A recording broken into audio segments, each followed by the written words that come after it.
Hoy vamos a hablar de primera persona versus tercera persona. El error que arruina el 90% de las novelas y en todo caso cómo evitar. Y debo decir que a mí me pasa, ¿cómo no? Porque sucede, hay veces que no acertás con la voz precisamente. Así que vamos a hablar de una decisión que parece técnica, pero en realidad es estratégica. ¿Primera persona o tercera persona? Ya te digo que la mayoría de los escritores elige mal, ya te lo acabo de decir.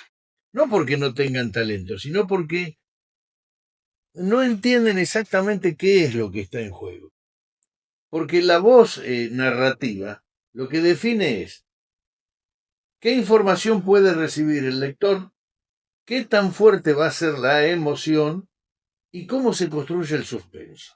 Soy Armando Barrenti, escritor, guionista y mentor literario. Hoy no te voy a dar teoría vacía. Hoy te voy a dar herramientas reales para que tomes una decisión bien profesional.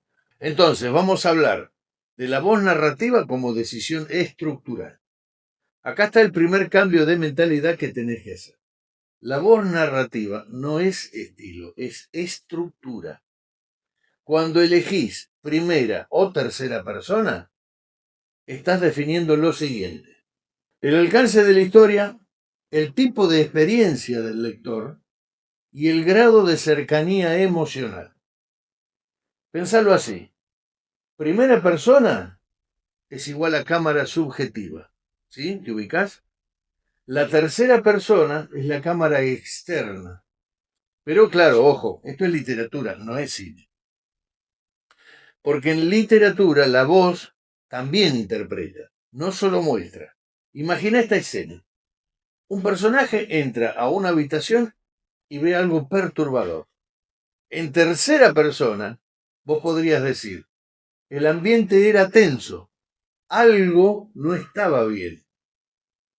Pero en primera persona podrías decir lo siguiente: sentí un nudo en el estómago antes de entender por qué. Es la misma escena, pero la experiencia es completamente distinta. En la primera persona vos tenés una inmersión total en la historia. La primera persona es una herramienta de inmersión, pero no es fácil.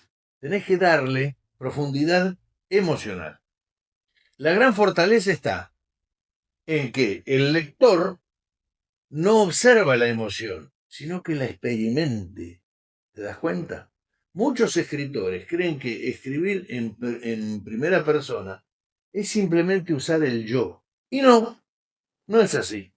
La clave está en cómo piensa el personaje. Te doy un ejemplo para que compares. Un ejemplo de mal escrito. Yo estaba muy enojado. Es mejor decir, me temblaban las manos. Si hablaba, iba a decir algo que no tenía vuelta atrás. Yo lo digo interpretando un poco, pero más que nada para que veas el sentido de lo que te quiero transmitir. Esto que acabo de hacer yo es mostrar, pero desde adentro. ¿Se entiende? Hay que tener una voz propia y el error más común es, o uno de los mayores errores en todo caso, que todos los personajes suenen igual. Eso está mal. Si cambias el nombre del narrador, el texto sigue funcionando igual. Eso significa que la voz no existe. ¿Te das cuenta? Una buena primera persona implica forma de pensar, forma de juzgar y la forma de mirar al mundo que tenés. El uso de la información limitada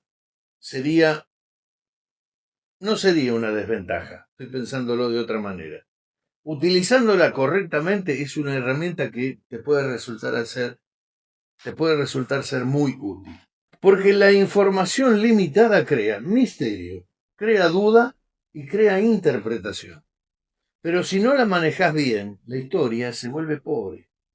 ¿Cómo mostrás algo que el personaje no sabe? A esto se lo conoce como información indirecta y funciona a través de gestos, a través de silencios y a través de detalles. Te voy a dar un ejemplo.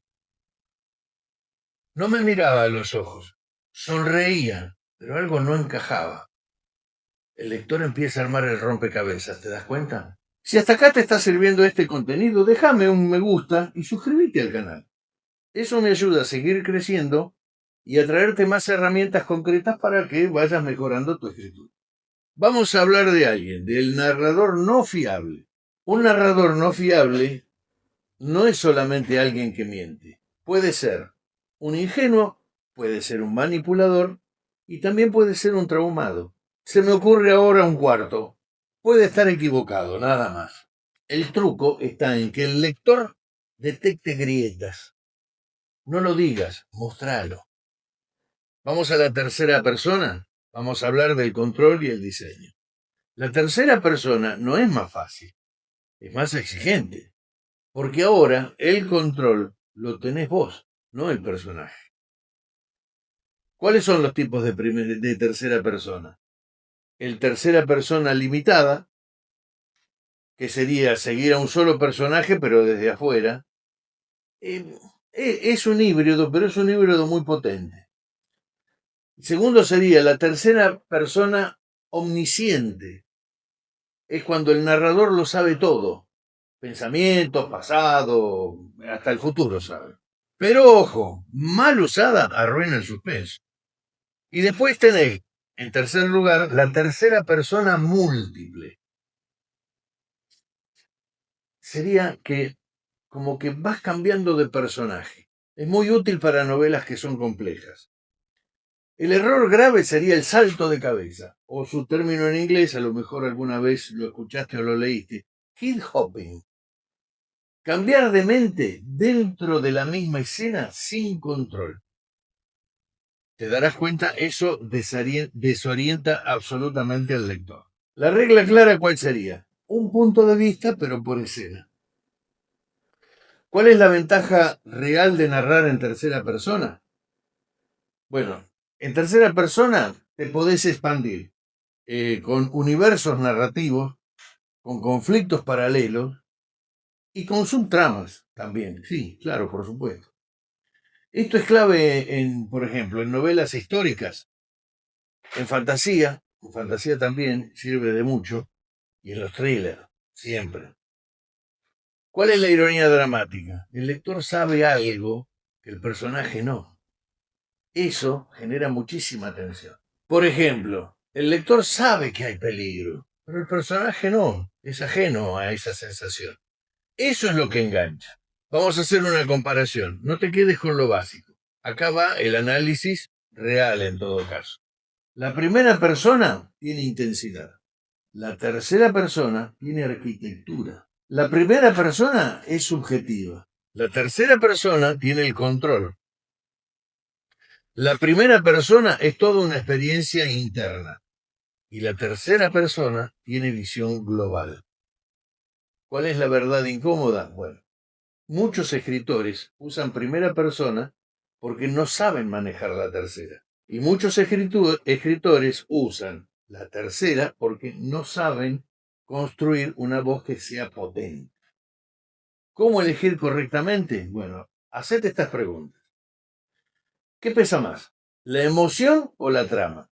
Depende de lo que estás escribiendo. ¿Qué necesitas mostrar? ¿Múltiples perspectivas, por ejemplo? Pregúntate, ¿tu protagonista tiene una voz fuerte? Otra pregunta, ¿la historia depende de la información que ocultas? Todas esas preguntas tienen una respuesta. Y en función de esa respuesta que vas a dar, ahí podés elegir la voz exacta para tu texto. Si tu historia se sostiene por lo que el personaje siente, anda a primera persona. Si en cambio tu personaje se sostiene por lo que está pasando o por lo que va a pasar, anda a tercera persona. ¿Se entendió? La voz narrativa no es un detalle, es el sistema nervioso de tu historia. Elegir bien te potencia. Elegir mal te limita, aunque escribas bien, ¿eh? Así que no empieces tu próxima historia escribiendo. Empezá tomando esta decisión, porque es fundamental. Si te interesa escribir mejor, en serio, haceme caso, suscríbete, deja tu like y compartí este video. Y si querés ir un paso más allá, en la descripción tenés acceso a mis recursos para escritor. Yo me voy a quedar acá. Me quedo acá a estudiar cuál será el próximo tema y hasta podés elegirlo vos. Déjamelo saber en los comentarios. No te prometo contestarte, por lo menos inmediatamente, pero sí te prometo leerte. Ahora quiero saber, ¿vos me seguís?